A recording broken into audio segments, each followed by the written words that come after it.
First off, rest in peace, neighborhood nip. I ain't crip, but I'm on that neighborhood shoot. Building business, it's that black owned.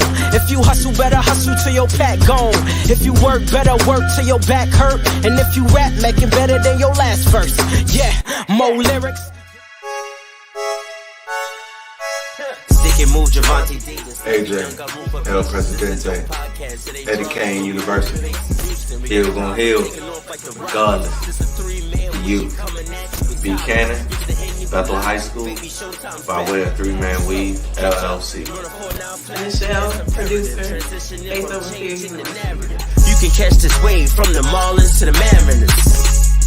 Doing things you can't believe. It's the 3-Man Weave. Oh, goddamn, guess what? With another episode of the 3-Man Weave podcast. I know you missed this. I know it was week 2 of football and you didn't get an episode. But, you know, hey, man, real life is hitting, and it's hitting motherfucking hard. Well, unfortunately, we are without our guy, Cannon. But, of course, you know, it's all love. He got some business to take care of. And like always, we're going to hold this shit down. We're going to have a great episode for y'all, and we're going to have some fun. I am AJ, Mr. Red Cup, of course. And who I got with me? You already know who it is. It's your boy Hill. Hill going Hill regardless, baby. Mr. Arizona T. Light. But the price is on the can. It's still light. No. I messed that up. You missed it. I whipped it. I 2K'd that. Damn. I 2K'd that. As you can see, you know, we're gonna we're just gonna run that RPO read pass option, me and AJ. Cannon, handling grown man's business, he should hopefully he'll be back next week. But like you say, he's handling grown man business right now. So we're gonna hold it down for y'all. Y'all know y'all can catch us on all major podcast platforms, 3-Man Weave, Instagram, Twitter, 3-Man Weave _ You can email us at podcast.3.man.weave@gmail.com. Did I forget to mention TikTok and Twitch, 3-Man Weave _ Hey, AJ. Yes, sir. We've been at this thing about 3 years, bro. For 3 years, man. That's a beautiful motherfucking thing. At the end of the day, man, I'm just so proud. Yeah, we missed some weeks, but that's because we doing some real life shit. You and I, we have kids. Cannon, he got 1 million kids because he's a teacher. It's like to do this consistently for 3 years. No prior podcast knowledge. We just said, "Hey, fuck it, let's do this." It started from a group chat to an idea, a deviation from a prior endeavor, and now we 3 years in this bitch. So, man, it feels good. Time flew because, like I said, when I saw the memory, like, what, 3 years? 3 God years. Damn, that shit. What? You serious? And I almost posted the memory of the group. Like, the group has grown, and it shows that we've grown. I mean, think about some of the memes that we used to post. How, like, the edits was crazy, misspellings. Think about the sound that we used to have. Used to sound like you was in jail. Calling from Cell Block D out in Tampa. Shout out to Intentional Productions, Nichelle. We love you. Couldn't be here without you, yo. That's a fact. She's been with us since day one. And she hates my guts, but I got better. Hey, and that's what you got growth. Growth. You gotta think about man, some of the takes that we had that came into fruition. Absolutely. Some things that they don't want to give us credit for, the things that we got to take our credit for, and I'm going to mention one of those takes later on. Oh yeah, definitely. And if you haven't noticed, we definitely don't forget. Never. We keep receipts. Somebody found out today that the Never Forget gang is here. Oh yeah, it's here for a reason because we want to make sure that you understand, hey, we're not just talking out our ass. A lot of people forget we do be right sometimes. And of course we be wrong. And we admit we wrong. And we stand in front of y'all when we wrong. But best believe you're gonna have to stand in front of us as well, because we got memories like elephants around this motherfucker. It's a whole bunch of receipts kept. The beauty of it is that you can't you can't go to talk to any of those ESPN, FS1 people. You may send them a tweet or send them a message and hope for a response. You come at us, you getting a response. Oh, definitely. Like you I getting say a before, response. just because I have the time don't mean I got the energy. But if I got the energy, I'm on your ass. Best believe that. And if I ain't got time, I'm gonna make some time. Oh, We gonna make some time. oh, and like my guy Chris Brooks said, he said, I'm just here for Petty Hill. Hey, I didn't want to do that. It was eating me inside that I'm like, just stay humble, don't even say nothing, take your victory, and then they just poke the bear. poke the bear. You poke the bear. Okay. Oh, you want here? Oh, he here now though. What we say, ain't no fun when the rabbit got the gun. You know it. Oh, You but And before we get started, uh-huh. about this time last year, we did something. We took a moment of silence for one of our friends. I would be remiss if I didn't do this again for another one of my close friends who passed. Correct.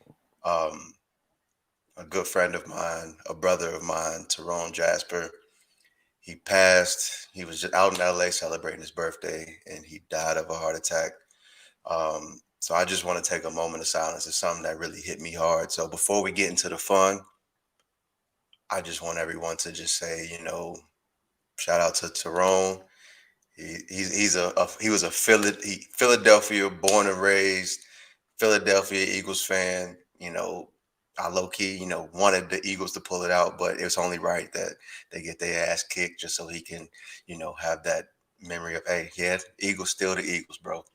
But that's my dog, man, and I just want to take a moment of silence for him. So, and I ain't gonna cry because I'm a motherfucking thug. So let's get back to this shit. Let's get to some fun shit. Now if you cried, hey, it would have been okay with me. Because Hill has been trying to get me and Cannon to cry for the past 7 years. Yeah, man. And it just ain't gonna happen. You gotta let them tear ducts go, man. You gotta refresh them, man. He'll be trying to get us to let them shits out, but we gonna get this show on the road. But that was a good dude, good fun dude, man. Every time I was around him, the spirits was always high. It was always joke time. It was always, fun time to be around. That New Year's picture that we got sent, man, that was a fun ass, just random ass night at my apartment. Out of the blue, like I know it was New Year's Eve, but that wasn't planned. Yeah, it was just a good ass time, man. So definitely love on your people, man. Yeah, and there you go. In his memory, in his time, he sent a risky text. Yeah, definitely. And I want to know, I don't know if they doing it up there, but he's definitely a proud member of the Eat Booty Gang. So I know if you eat that, you sending some risky text messages. So we got some messages. Oh, we gonna go there. We gonna go there. Yeah. We need to start there. It was brought to our attention, and we need everybody else. So we've had some things that were brought to our attention from one of our legends, a legendary man, a great man. Mm-hmm. Yeah. But when the horny get a hold of you, oh buddy, it. Tiger, it. So Tiger Woods, man, the text messages, our guy Chris Brooks, they brought him to light. And I just want to read some of this to you. We gonna scroll down a little bit just so we can get an idea. He started off a little mild. I think every man that kind of just said, hey, I would like, we're gonna go to August 29th, 2009, around 3:43 p.m. Remember, the sun's up, so it's sun up, and he's sending these messages. And he says, I would like to have a threesome with you and another girl you trust. That ain't really that bad. I've asked for a threesome. Never mind. I ain't gonna get into my personal business, but that's that's kind of calm. But then 30 minutes later, my boy turned up, and he wants to slap your face, treat you like a dirty little whore, and this is put my cock in your ass and shove it down your throat. You got to be a nasty motherfucker to use like, you know what? There are some racial boundaries here when it comes to using the C word. Y'all don't use the N word. Black people don't use the C word. You got to be a nasty motherfucker to use that word. That word is just, it's so raunchy to me. And so it's 4:00. It ain't even happy hour yet. And he's using the C word. What's up with your man's Hill? Now I'm reading the one at 3:36 p.m. August 29th. After I come, you better start sucking my cock to get it.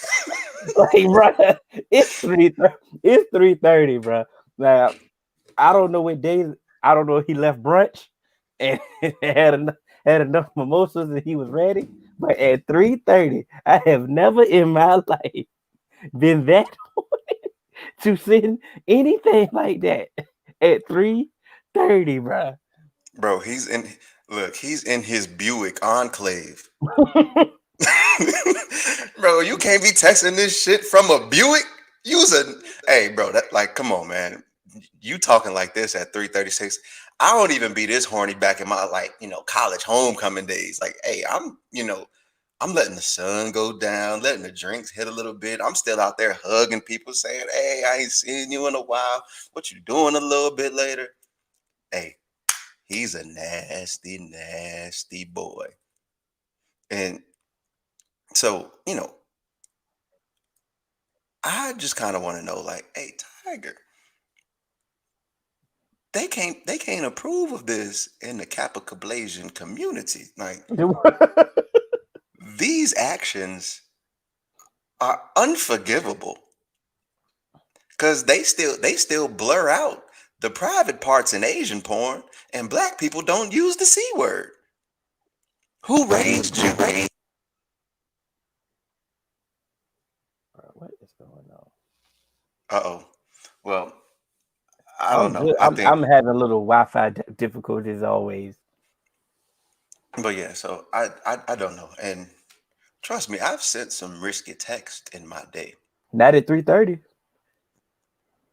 Not at 3:30. Well, it may have been 3:30, but it was West Coast time. Not at 3:30. But it was West Coast time going to Eastern Standard Time. So technically, I went. I broke the time barrier, went back in time and back to the future, and so I was doing some things to, never mind. But anyway, these messages only is acceptable leaving brunch. If you leaving brunch, cool. Day party. You know what I'm saying? Cool. Bro, I'm going to assume this 3:30 on a Wednesday, bro. I'm about to see what August 29th, 2009 was. But I'm gonna tell you just like this though. 100%. Ain't no way in hell he was leaving brunch, because I know when I leave brunch off of all these goddamn mimosas, especially, coming from DC, it's too many I don't see no misspelled words. This is on purpose. I mean, he did go to Stanford, right? Went to Stanford, right? Oh, August 29th, 2009 was a Saturday. So all right, okay. So he was ready for the U.S. Open. He was in the clubhouse loading up the 9-iron while also loading up 3-wood.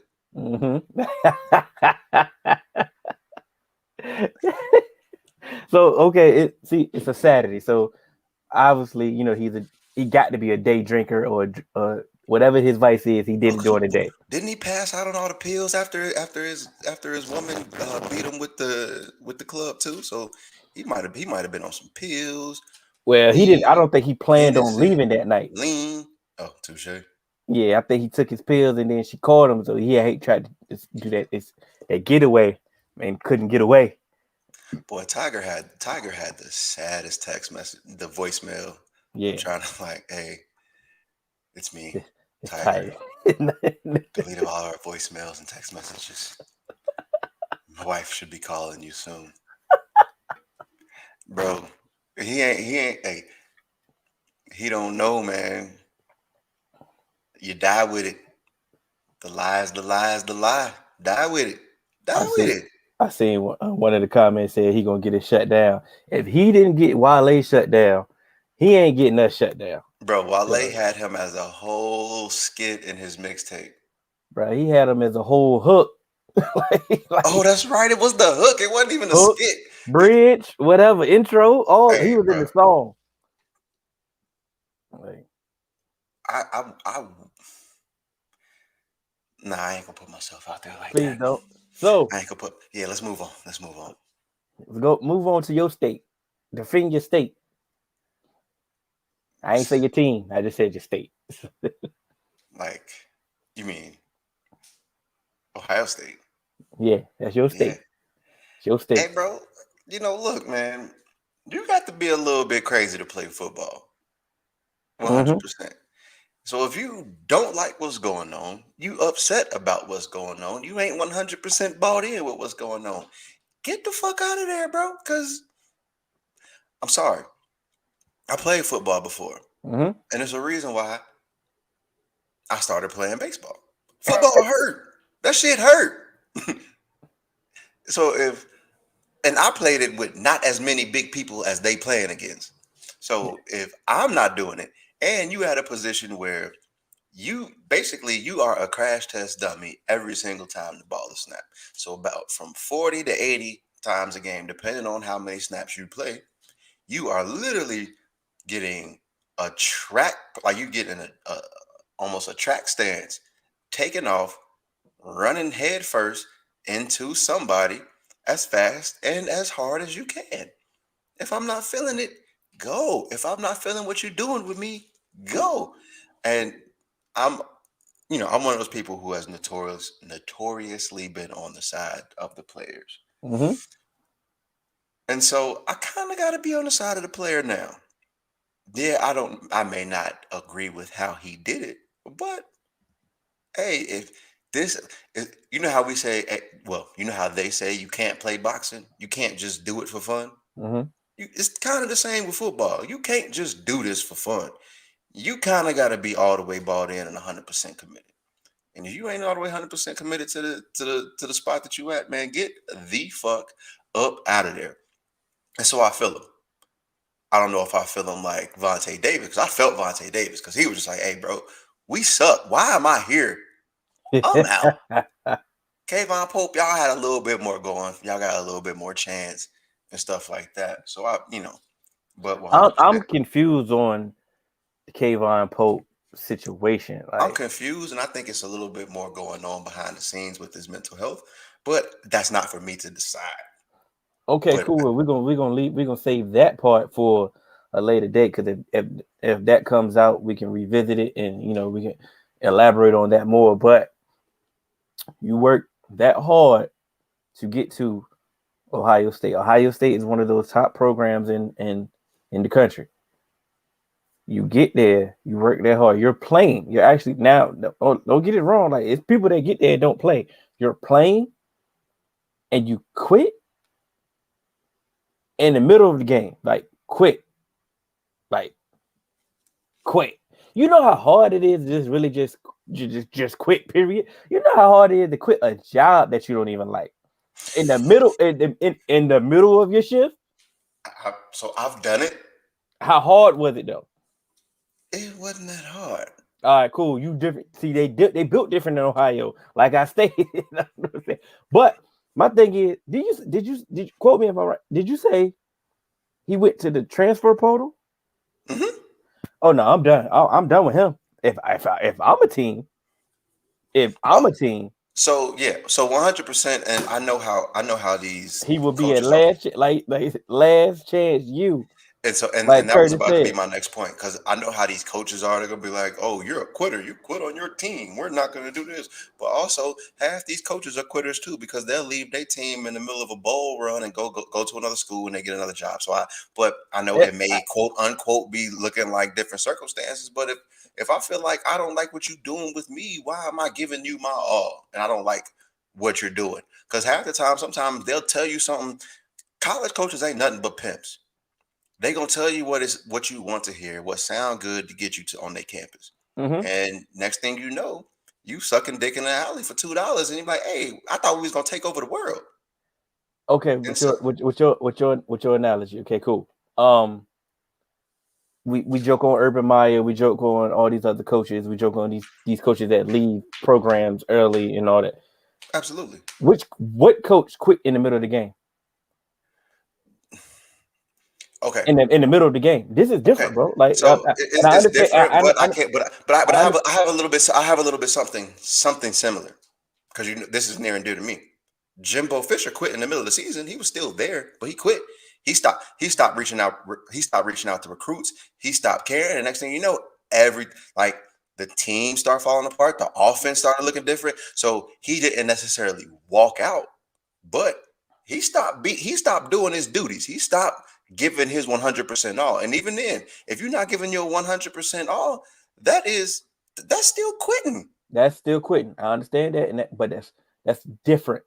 It's similar, but Okay, it's a key but difference. what I'm saying is, how often have we seen anything like this in college? Exactly. But so to make this comparison of people leaving, it's kind of it's a slight reach. I'm gonna give it a slight reach. It's validity. It's validity in your statement, but I'm just saying. But here's how. In the middle of the game. Let me reframe that. Jimbo Fisher was getting paid. Mm-hmm. This motherfucker is a volunteer.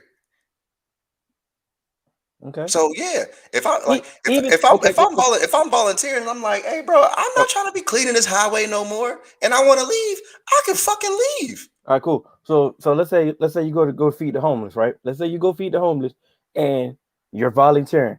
In the middle, you pouring the soup in the bowl, you just stop and you just walk off. That's cool because you're volunteering, right? Now that's the same thing that you just said. Yeah. So because guess what? But that's okay. I'm not. I don't have to do this, like, bro. Like, but you chose to, right? Because you know what? I wanted to do something. I thought I would enjoy doing this, but guess what? Y'all, I don't want to be here, so I don't have to be here. In the middle of the game, I'm not saying this okay, but I'm not going to excoriate him. You know what? Okay. You cool. I'm glad you said that. So now you're a coach, and he's trying to come to your team. What can he say that can make you believe that your approval that, you know what, it was just a one-time situation. He's not gonna do this over here. He's not gonna do this on my team. What can he say? I want to hear. What can he possibly say? Bro, I hated my life there. I didn't like anything about them. They told me this. They didn't provide that to me. So I'm not saying he about to go to Alabama, Michigan, Clemson, or anything like that. But if he end up at Appalachian State, your school. I'm saying, what are you going to accept? So that's what you're going to accept. Depending on what school, depending on what school I'm at, I might. It's the same reason why some of these mid-major schools or some of these lower tier Power 5 schools end up getting good, because guess what?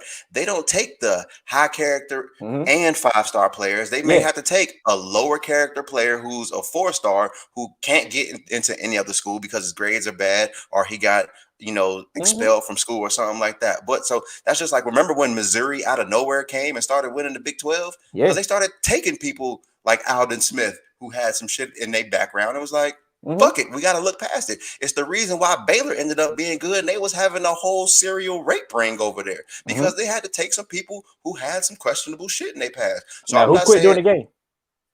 None of them quit during the game, but I'd rather have somebody who quit during the game than taking some pussy. That's once again, that's not a what I'm saying, Neil, is it don't matter. He's gonna land somewhere. It may not be the upper echelon, but he gonna land somewhere. But I'm specifically asking you, what can he say to you that's gonna get your approval to be like, you know what? I understand why you did that. So in the middle of the game, on a 9 route, he just stopped running. You like, hey, nah. If I'm coaching Appalachian State and I be like, bro, and he said, I hated my life. Go ahead. This is a 4-star linebacker. He tells me, hey, I hated my life. They lied to me. They told me I was going to be this. They told me that I was going to be on the field 3 downs. They told me I was going to be a vital part of this defense. And I felt like that I'm not what they told me, and I'm not being utilized as such, and I'm not valued here. And I just wanted to leave because I felt miserable. I'm like, you know what, son? You will be on the field every single snap that you want to be on. I need you to come in and play hard. So yeah, you go tell him that, right? You go tell him that, right? Mm-hmm. Now, what if you can't fulfill that promise and the going gets tough again? Then what? He gonna give you 100%, right? He's gonna provide me something that I couldn't have gotten in recruiting anyway. And then if he decides to leave, well, we back to where we was. But I got something out of him. Like I said before, I'm not talking about if I'm Alabama or Michigan. I'm talking about where he's gonna end up. I don't care if it was Virginia State. You know what I'm saying? Okay, and that's fine. Good. That's fine. He's gonna be on my team and not yours and get 15 tackles against you. How do we know that he may quit? Okay, but if he quit, then guess what? Then I'm just gonna game plan like I was gonna do without him. That's fine. Fuck it. This is funny though. Like I've never and I didn't understand because our guy Jarvis, he made the comparison of Devontae Davis situation. He said he cut from the Devontae Davis claw, and so, some people gave him flack for that comparison, and I didn't understand why did he get any flack, because that's a direct comparison of we don't have a history of seeing this before. Like, exactly. So it's like I have to use the most recent history to make this comparison, and I'm like, this is the same similar situation. Now it was stupider because Vontae was in the NFL at the end of his career, like you know what, money anyway. Yeah, and this dude is trying to get to the next level, but the comparison, the foundation of the comparison, he's definitely not getting to the next level. By the way, that's what I'm saying. That's what. I feel what you're saying. I feel what you're saying, and I feel what you and I still feel that you capping to me because I don't feel that you go like. I think this is like one of the egregious levels of like sports. Like you quit on your, you know, we talk that bull. You quit on your team, be there for your brother and all that. You preach that, and like I've played on teams where I was like, I don't like none of these motherfuckers, and I don't want to be here. And I didn't necessarily quit. You didn't quit. I didn't quit in the middle of the season. And you didn't quit. I damn sure didn't go back. But you didn't quit during the middle of the game. But here's my thing. It don't really matter because this motherfucker's like Nick Saban, who will tell coaches, like who will tell players, like, if you transfer to multiple schools in high school, I'm not going to recruit you because you don't want to overcome adversity. But people can be like, bro, you didn't try and overcome adversity in Miami with the Dolphins. You left the moment that you found out shit was going bad. Same with Urban Meyer. You leave when shit's going bad. So that's my thing. It's a whole bunch of coaches who don't go through adversity, but try to, say, I only want kids who gonna stick through it and fight through it. So like I said before, I usually be on the side of the players. Like, that's all I'm saying. And y'all getting paid, and I'm not. And I get it, and it's a clear contradiction. I'm not even debating that part, but they are in a position of power to contradict themselves. It's the same thing as parents of do as I say, not as I do, or you should. That shit. You feel what I'm saying? But as parents, we say it and we do it. You know what I'm saying? It is with the teachers. Everybody that's in the power position or in that position, they're a contradiction. We all know this. But he quit in the middle of it. And I want to get to this part before we move on. And Eric asked, you think he hurt the team by quitting during the game? No. I don't give it. I don't even think they missed him. You know what I'm saying? Did they win? Probably. Did they win? Yeah. I don't like I said, this is college. This is Ohio State. They have another one of him waiting in the wings. You know what I'm saying? So I don't think it hurt the team during the game. It hurt him. And I'm more so thinking about him more so than I think AJ's thinking about him. Yeah, you're a pro player, and I get you're a pro player, and he's going to go to another school. I know he's going to get another chance. and somebody's going to give him another chance, I believe you. I wouldn't give him another chance. And like you just said, you don't even think he's going to get to the next level. So was this worth it? Like another comment, Eric, when is enough is enough? Was this worth it? If he's fine, look, you could make a mistake as a child. I get it, but was it worth it? It could be. And what I will say is we've seen people who have done some egregious stuff get drafted as well. So yeah, although I'm saying that I don't think he's getting drafted, who knows? He may somebody may take a flyer, 7th round pick undrafted. Don't mean he can't make the team. And so I'm not saying that his chances are zero. He did make it tougher on himself with the decision. He's definitely gonna have to answer to this decision. But we've also seen if you ball, they will get you and give you a shot. So that's a hell of a story if he does. I ain't rooting against the kid. But the Bills probably won't draft him, but why wouldn't the Bills draft? Because of Monte. I'm sitting there like, why did I get this? I'm like, it'll come to you. The Cowboys look at that. Cowboys were drafting. But Bathroom Ben, he's just, continuing to get chances. But hey, the Cowboys would draft him. Like, y'all ain't never took nobody yet. But okay. Yeah, because y'all took Haskins. Exactly.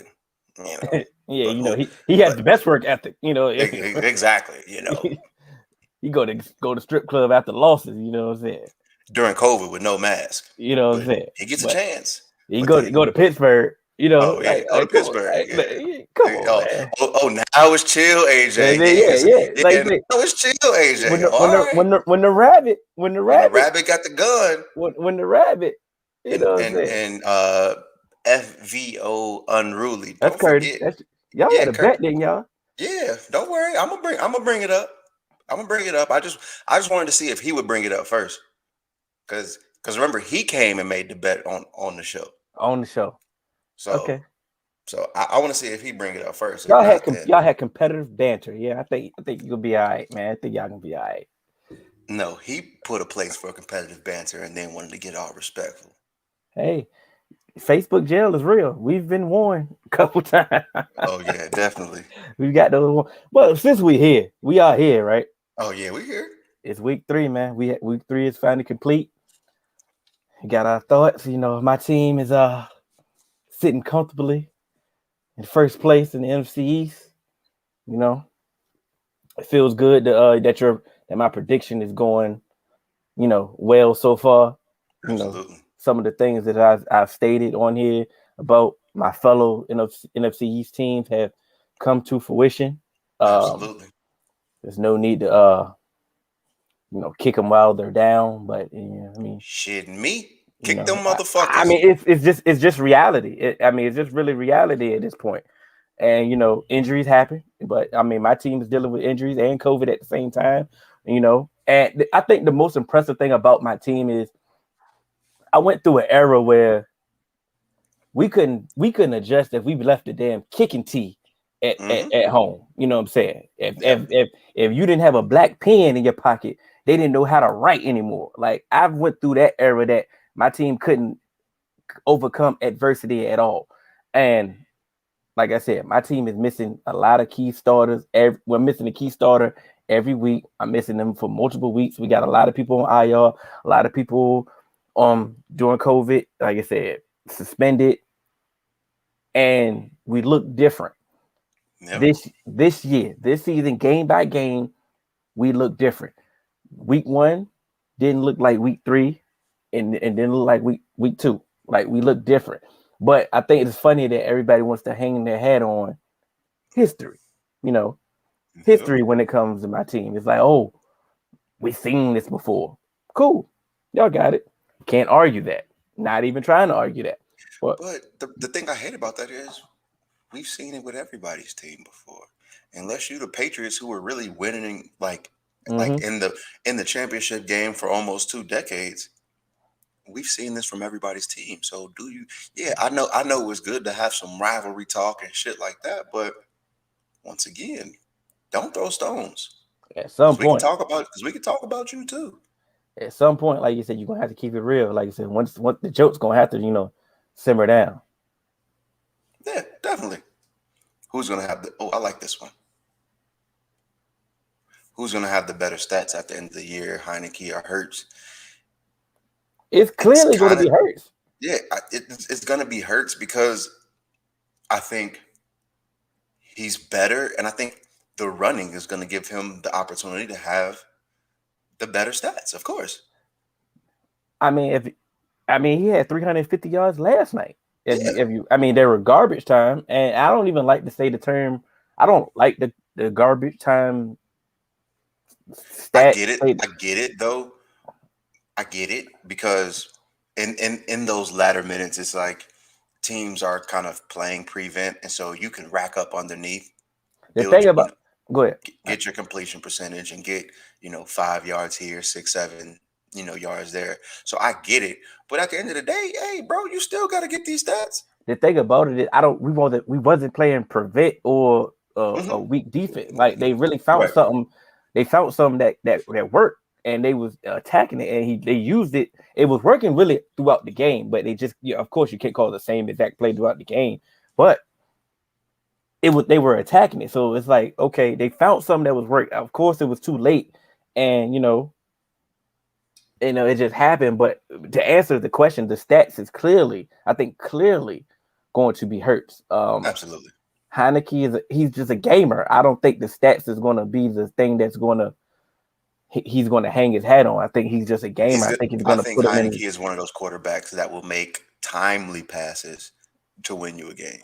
He's not going to go out and make passes throughout the course of the game, move you up and down the field to win the game. He's more so going to, like I said, when it comes down to it, he might make a couple throws here and there that are going to be clutch. But the thing about that also is if the Washington football defense don't get his shit together, they going to be playing from behind a lot anyway. That's the main problem. What the hell happened to this defense?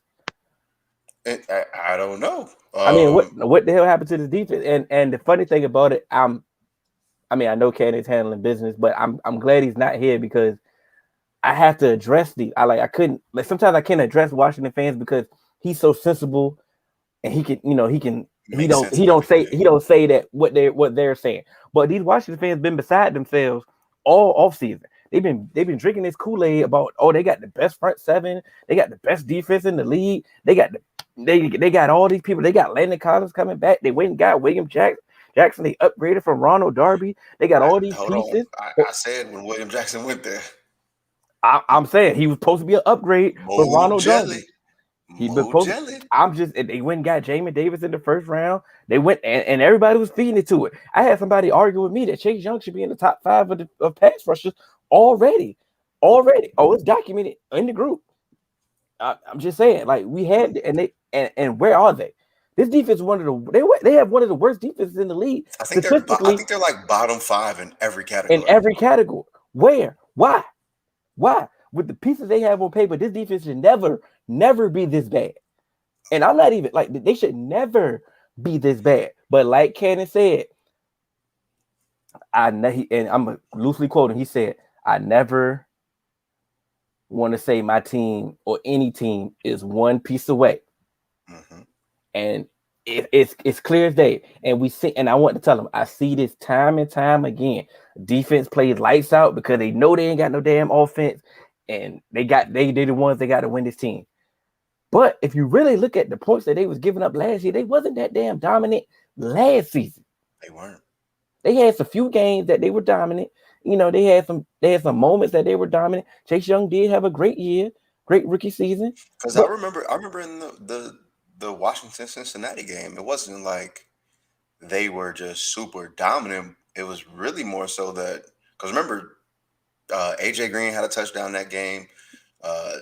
Joe Burrow, he missed some throws, but we were moving the ball on them, and then Joe Burrow went out. And so it was just like you're scrambling, putting in your backup quarterback, and then we had some injuries, and next thing you know, it's like, okay, now they look great. But yeah, they had moments, and they had moments on big stages. Yeah. I think where they really got crowned was almost winning in the playoffs. Okay, so what was that? That was a moral victory, right? That was a moral victory. But when it came to us losing, I'm revert back to my Cowboys losing in a close game to the Bucks. We couldn't have a moral victory. We couldn't use that as a moral victory. The whole Washington football team was hanging their hat on almost beating the champs all With offseason. Taylor Heineke, and we getting Ryan Fitzpatrick. You feel what I'm saying? We just need somebody to come in to be competent. Now that's all they needed. That's all they needed, right? He's not competent. That's all they needed because they couldn't have competent play last year. But my thing is, I do think the pieces that they have on the pieces that they had, the defense is not about to continue to play this bad. I understand they're going to get it together and they're going to find it. They're going to find their way. It's no way. It's virtually impossible, to be quite honest, to be this damn bad with the pieces that they have on paper. Absolutely. I've never seen this before. I've never seen it before. The real crazy part is Ron Rivera's defensive coach. Mm-hmm. He handpicked and brought in personally Jack Del Rio, who's a defensive coach and specializes in linebacker play. They drafted a linebacker, and that's one of the things that Cannon wanted. You got you have two defensive specialists leading your team. Ain't no way you look this bad. Yeah, this early. That's a fact. That's a problem. And I thank you, Curtis. If you can't generate a pass rush, your defense will get picked apart. Why aren't you getting the pass rush with Chase Young, Allen, Ioannidis, Montez Sweat, all these first round draft picks? The reason why last year your defense was getting all the praise in the world because of this pass rush, because of the pass rush, even with lesser cornerbacks, your defense as a whole, your pass defense looked much better. What's going on? Where's the pass rush? So yeah, but I will say there is a team that is top 10 in all defensive categories. What team is that, bro? The Cincinnati Bengals. And nobody said we look good on paper. I'm just saying, Trayvon Diggs, he's had an interception every single game this season. He's one of the leaders in interceptions. But you also know who has 3 interceptions this season? Logan Wilson. And I'm sure you're like, who the fuck is that? What are you talking? Yeah. Logan Wilson is a 3rd-round pick last year for the Cincinnati Bengals at linebacker, who picked off. Curtis knows who he is. He picked off Ben Roethlisberger twice with the one hand, right? One of them was one hand, right? Got it. That right there was impressive. That let me further know that he's a playmaker. He had playmaking ability in his soul. So continue. And before you try and go ahead and downplay, Ben gift wrapped 2 interceptions. No, he didn't. Because go back and look, he didn't gift wrap it. Sam Hubbard came from his Mike linebacker position, which I was so like, why the fuck is Sam Hubbard, at a Mike linebacker position? But he dropped back into the Mike position and then rushed untouched and hit Ben. So that was a great play design. So he didn't gift wrap him. He gift wrapped one. Because even if Logan Wilson hadn't have picked that, somebody else would have picked that one. But the other one, he got that one-hand tip off of that Sam Hubbard rush. So the defense, it ain't always about how good it looks on paper. It's about how every single piece plays together. And as it's been well documented, I've always said, you know what? I want Lou Anarumo gone, but I have always said he also has been playing, with hella injuries. Whether even in the Steelers game last year, we had 3 cornerbacks that didn't play. We were playing with all backup cornerbacks. We had the defensive interior had guys off the street with Christian Covington and Amani Bledsoe being our starting defensive interior because DJ Reader, who's the highest paid nose tackle in the game, he wasn't making no money. I mean, he was on injured reserve. And Geno Atkins, he was on injured reserve because he was a shell of himself. And he was hurt. And then we brought in Mike Daniels. He came in, he was balling. And then guess what? He went on injured reserve. So I always kind of had to give him some leeway, but I just hated some of the stuff that he was doing. But apparently it looks like what he wanted was guys that fit his scheme. Mm-hmm. They spent money. Mm-hmm. Like they almost spent like 100 plus million specifically on the defense. And they made it happen. And it's looking good right now. Can I tell you something that you're not gonna like before you go? I know you wanted Lou fired. You wanted Lou fired. You also want Zach fired. You probably still want Zach fired. I still want Zach fired. Zach not getting fired this season. Oh, no. It's not. You get like it's not. He about to finish his contract. Oh, 100%, bro. Come on now. No. Anybody will know that. I know. No, and it's not because the fact that Mike Brown is cheap. No, it's the fact that he beat the Steelers twice back. It's the fact that y'all look good. Like so, y'all supposed to be 3-0. If we want to be, but that's one of the reasons why I want Zach fired. I feel like some of this stuff we're winning in spite of Zach Taylor. We're supposed to beat the shit out the Bears. You're gonna want them fired, but like I said, the results are there. Like I said, I know you don't want to hear it, but like I said, y'all in a good place. Y'all gonna win enough that it's going to warrant him keeping his job. Oh, and remember, so here's my thing. Remember, I showed you what our schedule was. He's gonna had he beat the Bears, like you said, we would be 3-0 right now, going into the Jaguars. I'm not gonna say it's Jesse Bates is suspect. Okay.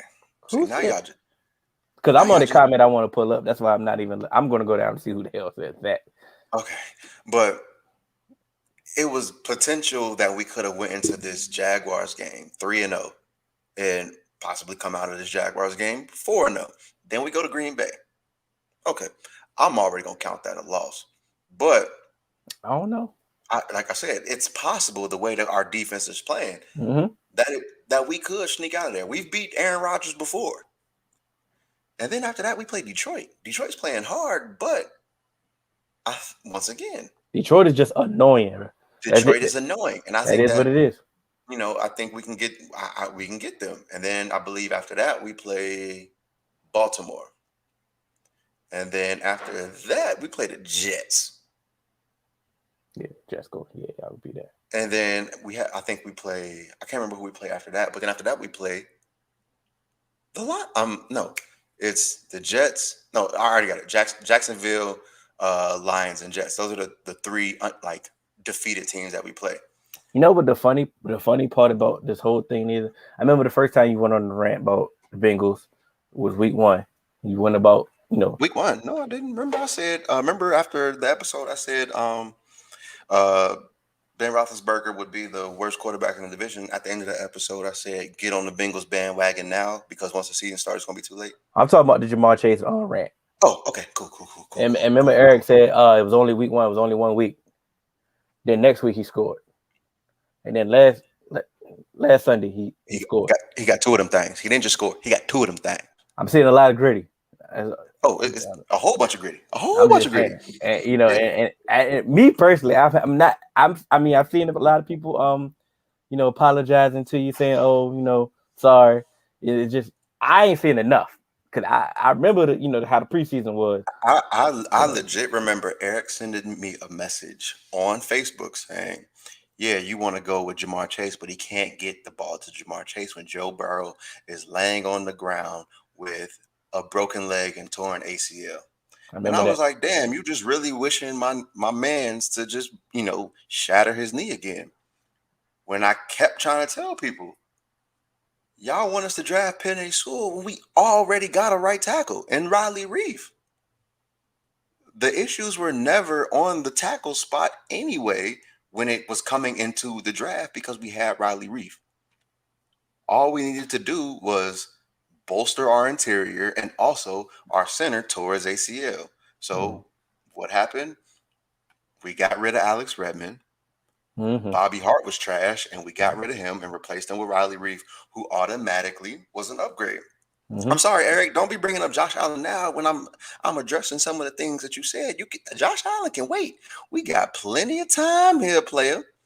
So I always said bolstering the interior of our line would be, the priority. And when I said let's draft Jamar Chase, what did I say? The draft don't end in round 1. And the draft didn't end in round 1. What did we do in round 2? We drafted Jackson Carman. What did we do in round, I believe, 5? We drafted Deontay Smith. And then in round 6, we drafted Trey. God damn, what's that boy name? But we drafted a center as well, I believe, out of Georgia. And the reason he fell so far is because he had knee issues. But he was coming in as a long-term development plan behind Trey Hopkins, who tore his ACL. And so he would be our future center. Deontay Smith came in. He was going to be a long-term development tackle prospect because we also, needed, just in case Jackson Carman didn't work out. Dude, he's 6'5", 6'6", got the measurables, but he played at Eastern Carolina, so he's a developmental project. So we went in this draft, got 3 offensive linemen, and also went out in free agency and grabbed Riley Reef. While also, remember, we picked up Quentin Spain last season. He came in middle of the year. He played good, but he was also playing out of position a lot. He even the week that he came, he played right tackle, and against the Tennessee Titans, and didn't give up a sack, and we won.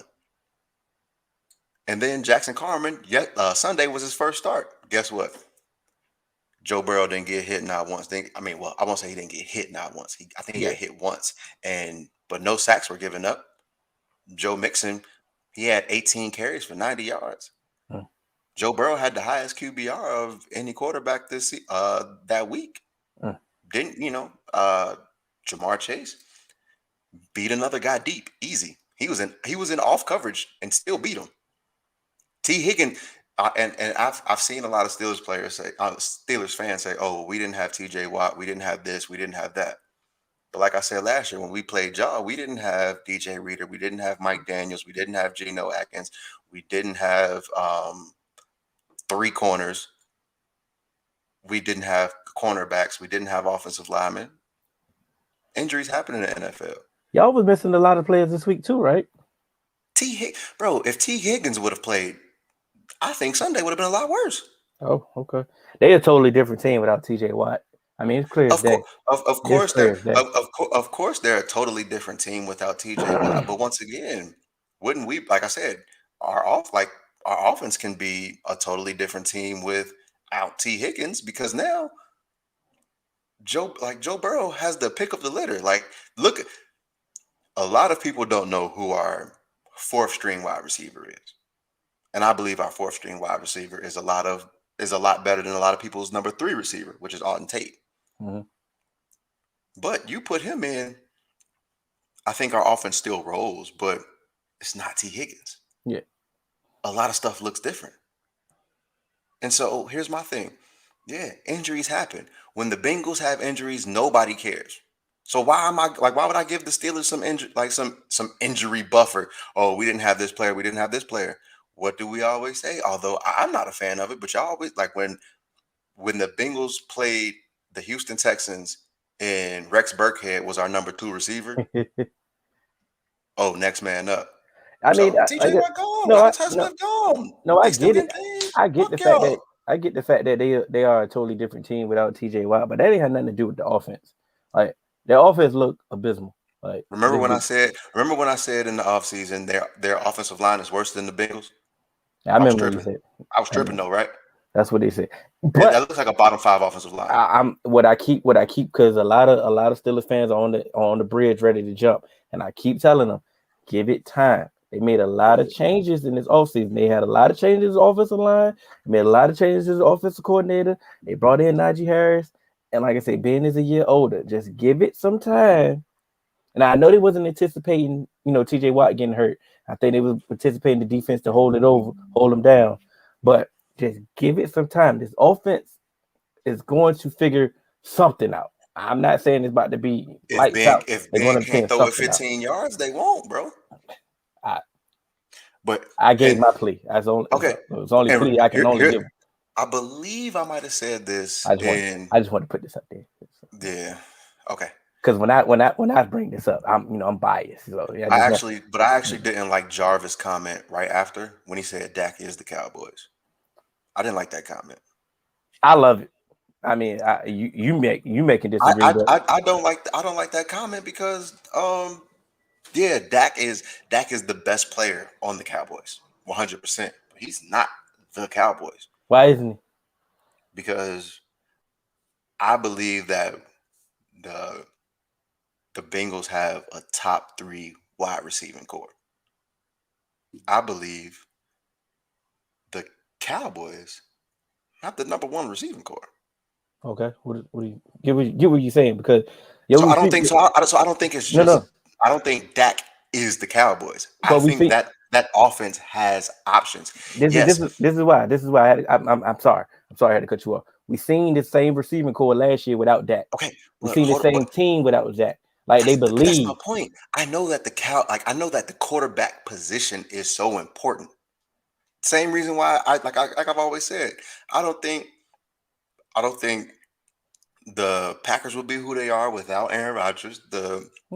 I know the quarterback is the most important position, but I think that you guys are so loaded on offense with those 3 receivers and Zeke that it makes your offense so much better, and it makes Dak be able to be Dak.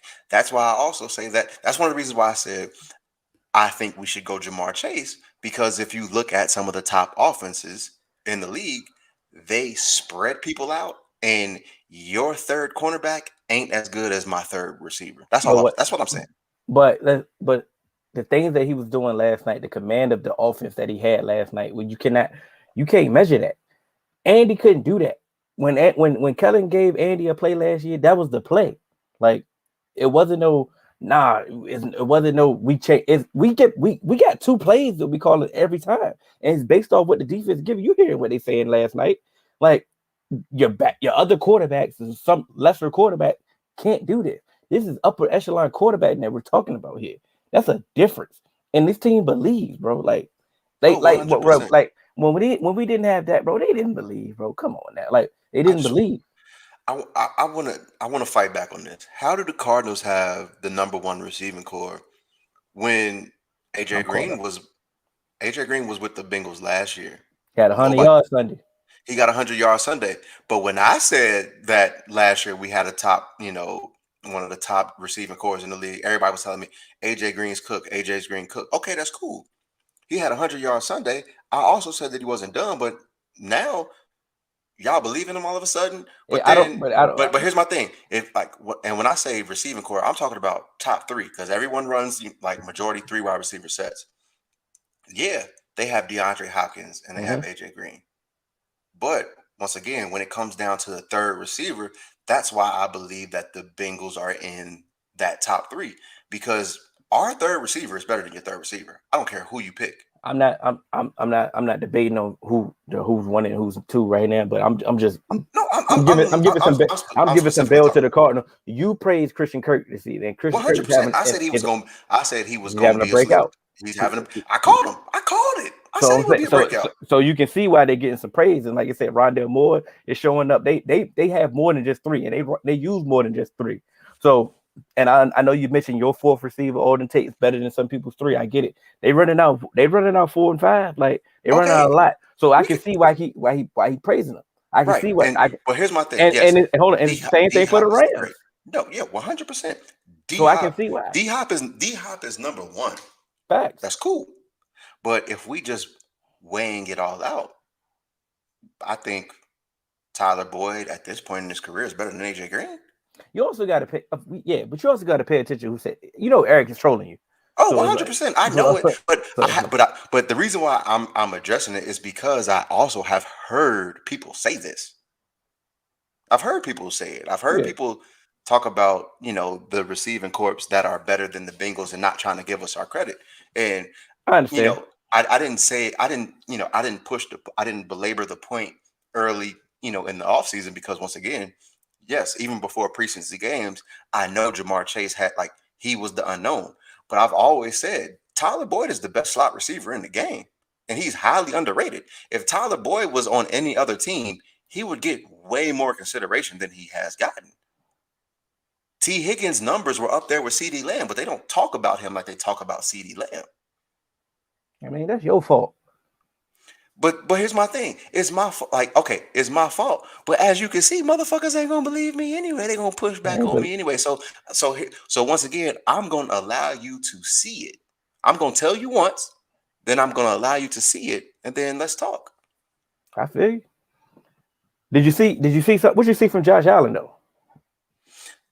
I saw Josh Allen put up a tons of points, but I'm still sticking to my point. Okay. He had a great week. He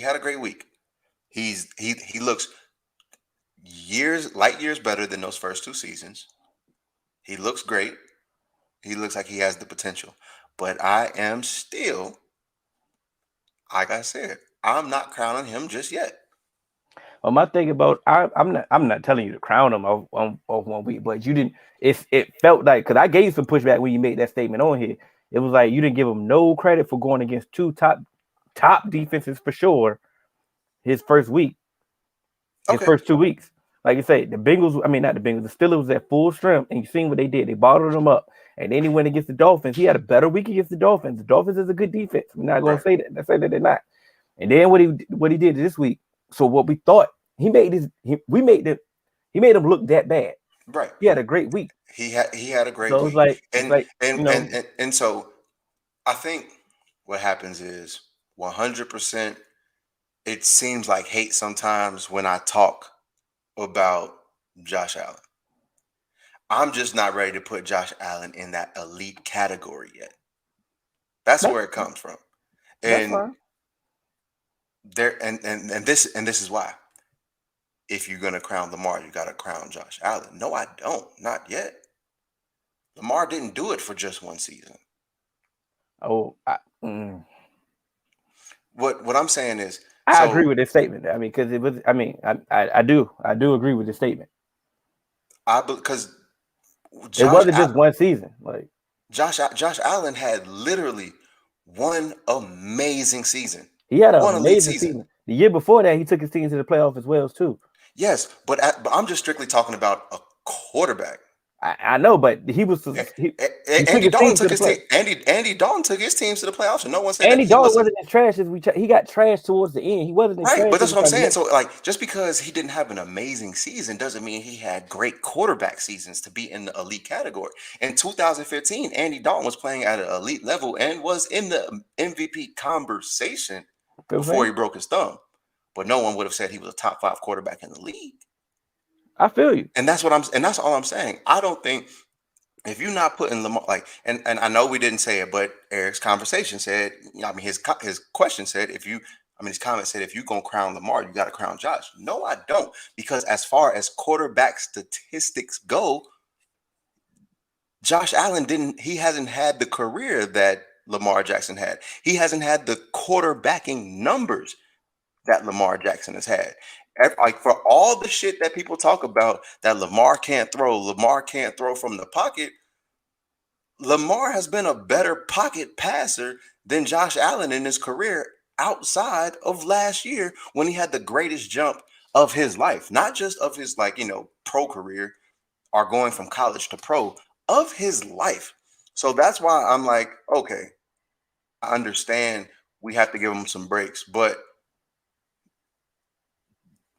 the coaching change that he had and the way that they worked that offense around him and got him weapons. They got him Stephon Diggs. And next thing you know, because remember, Stephon Diggs, he was with Kirk, and then Stephon Diggs left Kirk, and then it kind of tailed off a little bit before he got comfortable with Justin Jefferson. And it still didn't get to where it was when he had Stephon Diggs. So all I'm saying is, per game, Lamar Jackson's passing stats are actually better than Josh Allen's, barring, kind of that 1 year. And let's not forget, it wasn't like Lamar Jackson was losing games. Lamar Jackson was winning games with what he was doing. I just agree with the comment. I mean, I just Okay. nothing further more for me. Like I said, because I crown both of them. I like both of them. So Respect. it is what it is. But I understand your pushback. I mean, and I lean towards the pushback because when you're talking about elite status, and That's all I'm talking about. It's I've just been like held. it's just like when people put Deshaun Watson in the top 5 prior to the little rub and tugs, Yeah, but didn't put Dak in that top 5 you conversation. know, I When fought that. exactly when it's like, what has Deshaun done that Dak didn't do? Correct. And that's my thing. Y'all, everyone was saying, "Oh, Lamar needs to prove this. Lamar needs to prove that." When okay, Lamar, yes, But some of the stuff looked ugly, but it wasn't terrible. think about the statement that you just made. You said they had Deshaun there, but they didn't have Dak there. I had both. You feel what I'm saying? And that's my point. That's why I'm agreeing with this Josh Allen and Okay. Lamar Jackson. I'm giving both of them credit. Like that's And, what I'm saying. You can have both. and that's why I said it sounds like hate when in all actuality, I'm really just saying why, like, how can you vault him there off of one, albeit extremely elite season, but you don't like everyone, oh, Lamar Jackson has been figured out. How does how do we get there? You get what I'm saying? Mm-hmm. Okay. Then that's all I wanted is how do we get there when Lamar Jackson has gotten figured out, but Josh Allen is a top 5 quarterback in the league. Now I teased earlier that I made a statement a couple years ago. I made a statement after the Chiefs won the Super Bowl. And the statement that I said, and the meme is still on the page if you want to check it, fact check it, check the date. Get our receipts. I said, I believe the Chiefs are going to have an Aaron Rodgers type Green Bay type of run. Mm-hmm. I remember that. Am I too early to say that, or do we have to let history, keep going? Am I a little too early to say, hey, can I get my flowers a little bit early? Can I get one flower? Or, I can't get the whole bouquet, right? I just want to know. I'm going to give you your props on saying that. Mm-hmm. But I do kind of want to hold off on just saying like you was right. And I have no problem with saying you was right. I get it. Just because with this team, their defense is terrible. Mm-hmm. We just gonna call it what it is. Their defense is terrible. But they play the Eagles next week. And they could beat. They gonna beat the brakes off of the Eagles. But it's the same thing as when I went on my Aaron Rodgers rant, and then they had the Lions next. What is that really going to change much? Okay, but after that they got the Bills, so that's gonna be a really good game Sunday night. Mm-hmm. We got questions about this Washington football team defense, right? And we know their offense can't put up points with the Chiefs. Mm-hmm. Then they got the Titans, who don't have a defense still. Then they have the Giants. Mm-hmm. So record. Go ahead. So they can go on a run, and they still have to play the Steelers and the Bengals, who knows. They have enough games where they can get into the playoffs, and if Patrick Mahomes gets bored, I think, and he's starting to make those mistakes. Like, hey, bro, you are not you need to lock in and focus. Like, you can't be doing all of this shit now. Your defense isn't as opportunistic as it once was, so you have to be a little bit more careful with the ball. So there's still a chance for them to get into the playoffs, and if they get into the playoffs, they are a dangerous team. Okay, but think about it. Other than Aaron Rodgers' injuries, when did the Packers miss the playoffs? You're right. They didn't.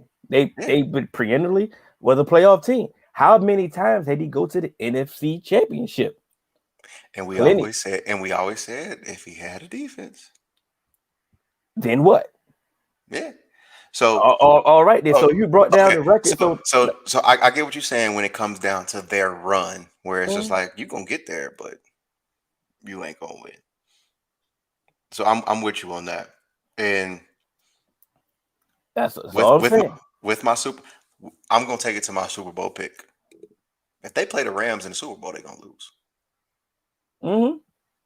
Because the Rams have enough defense to stop them for 1-2 possessions, and they have enough offense to blow them out the water, to be quite honest. So, yeah. I think they still have a chance to get to the AFC Championship game because I think their biggest competition is going to be the Bills. And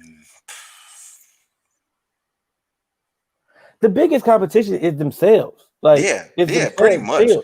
I mean, the defense can't stop Bishop Sycamore. Like, we understand that. Like, I'm not going to vouch for their defense. Like, their defense has issues, but they lost that game. They had 4 turnovers against the Chargers, and they still had the opportunity to win the game. Like, let's be honest, a lot of these teams, you got to still go in there and beat them. Don't get it twisted. Like I'm dissing them and saying they're not about to make the playoffs or anything, but you still got to go in there and handle business, and you can't get lax. Like you said, the Browns had them on the hook, and what happened? They just didn't have the firepower at the time to hang with them. Like you said, they had 3 turnovers in the first quarter, first half. Mm-hmm. Yeah, and they had the game basically. They still had the game in their hands against the Chargers. Then the Chargers still tried to give it away. Yeah. Other than, Patrick Mahomes threw a pick, and he lost the game. But then Patrick Mahomes gave it away. How often? And here's what I'd be saying: like Patrick Mahomes, like that interception that he threw that Asante Samuel Jr. ended up coming up with. Like, bro, stop doing that no look shit, bro. You didn't have to do that. That man was wide the fuck open in the middle of the field. Why did he drop it? It was behind him, and yes, was it? Did it hit it dead in his hands? We all know, if it hits your hands, you gotta catch it. But dead in your hands, though, I get it. But he had to reach back for it. Hill, come on now. Now I get it. Stop getting cute, like you said. Stop getting cute. Because my thing is, if you're not cute, you can hit that man in his numbers, and he might run to the fucking end zone. And then that last, but the most egregious interception was the last one. Why throw that? What are you doing? Like, what are you doing? Like you said, you getting bored in the regular season. Cool, keep getting bored. Keep getting bored. Because you're gonna be bored in February. Bored your way to a wild card. Now it's different. Like I said, that home field advantage is different for Kansas City. It's a tough place to play. It's loud. It's cold. Yeah. Go ahead and take it to the road. But like I said, it's still gonna be tough. You still got to go beat him. I mean, to beat a man, you got to beat the man. You heard Ric Flair. You know what I'm saying? But I'm just saying that Aaron Rodgers, Green Bay type run, I see it. I see it with Kansas City, and I saw it then. Yeah, 100%. I get you with that, and I'm around to your point because once again, like I said, that defense is atrocious, and that's one of the things that we've always had questions about with not just Aaron Rodgers, but with the Chiefs as well. We had questions, but at least they were opportunistic, and they weren't paper thin. Yeah, but then they kept doubling down on offense. Yeah, like they kept getting more and more offense, and then I'm glad you brought it up. They brought back. They're killing your statement. Yeah, that defense doesn't win championship, and I'm glad I remember what I want to say, because teams are trying to follow this motto. Teams are trying to get more and more firepower on their offense, and they're starting to neglect their defense. Defense still wins championships. Okay. Still wins championships. Remember what I said when I made that statement. I'm not saying, oh, you can just have the worst defense, neglect defense. What I'm saying is those high-powered offenses have tipped the scale over the defenses. I'm not saying, I remember saying that because I got a whole bunch of pushback. I'm not saying neglect defense, because I also said that you can't neglect offense when you talk about your defense win championships. But I just want to say that. No, I understood your point, but it's just like you're gonna have to have some type of defense, like of course. And the only reason that when the time that they won, their defense got hot. I mean, this defense got to figure out something. Exactly, and that's really what it's gonna take. That's really what it's gonna take. All right, we gonna need y'all supporters. I see y'all in the comments. We gonna need y'all now, cause it's about that time. All right, so we're gonna try to stay, Eric. We're gonna try. We're gonna try the 2-minute warning one more time. So I'm going to start it off, but y'all better go ahead, drop your comments in here. Drop some questions that you have for us in the 2-minute warning. Hell, I don't know if you happen to see any, but I saw a couple too that we're gonna go to. So we about to get this 2-minute warning popping. All right. So let's go.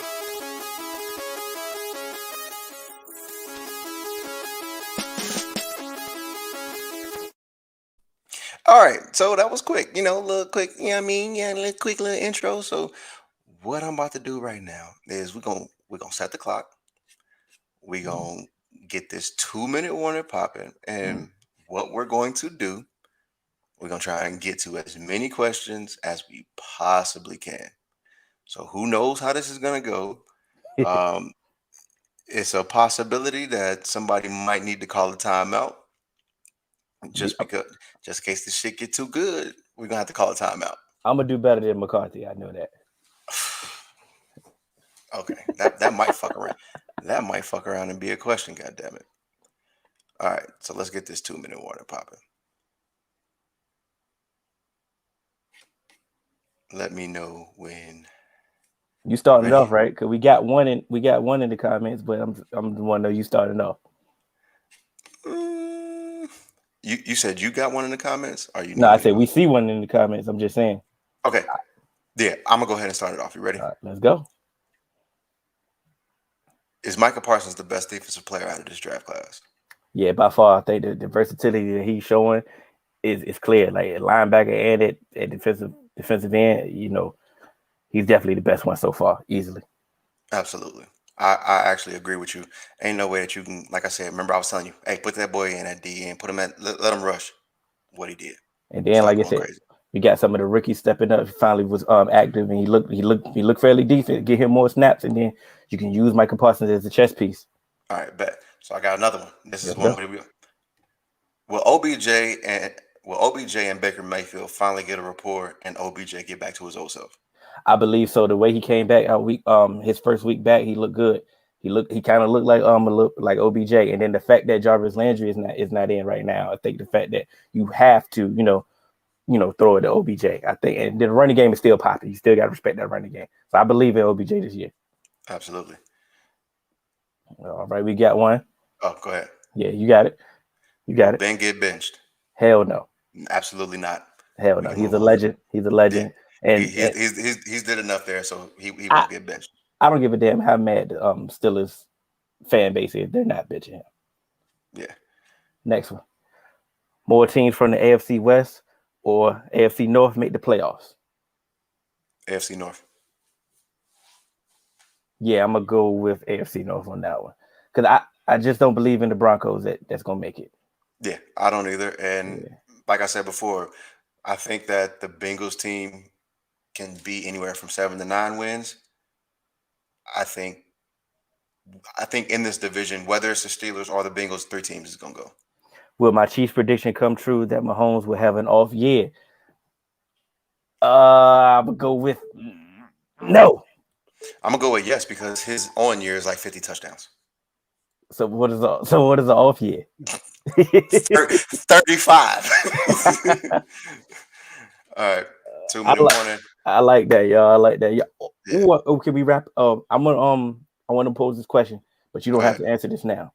Go ahead. You can get the clock off. So what's the new benchmark?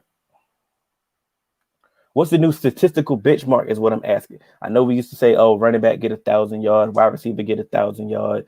You want your quarterback to give minimum 3,500. Like, what is the statistical benchmark now? With the extra game? Yeah. I think as a running back, you want like 1,200. Damn. Okay. What? Like 11, 1,200. I think with quarterback, the statistical benchmark to be satisfied is going to be 3,800 to 4,000 yards. And receivers, once again, I think is going to be the same as running back, like 11, 1,200 receiving yards. Okay. To add for that extra gain. Here is the difference maker, though. What are going to be your defensive benchmarks? Like how many tackles do you want your lead linebacker to have? I never really cared about. I mean, personally, I didn't care about that. Because like it's so up and down. Okay, Jalen Smith had 100+ tackles last year, but you ask any Cowboy fan last year, he had a horrible year. Absolutely. So, it's hard. And that's another thing that I've always said is, counting stats can be misleading. Of course. But it's kind of just like what the NFL likes. Same reason they want you to run a 4.40. It can be misleading because half the time some of your best players, your best skill players might not run a 4.4. They might run a 4.56 or a 4.6, but they just make it happen. So although, you want those counting statistics, you want it to look good as well. Oh, thank you. It was Trey Hill. But you want it to look good. You still ideally don't want your quarterback, in double-digit interceptions, but you definitely don't want them over like 12, 13, 14, regardless of the extra game. So yeah, I think that's there. And even with like interceptions on defense, that shit is a fluke stat to me. Just because you got interceptions don't mean you're the best. Man, get me them turnovers, bro. Oh no.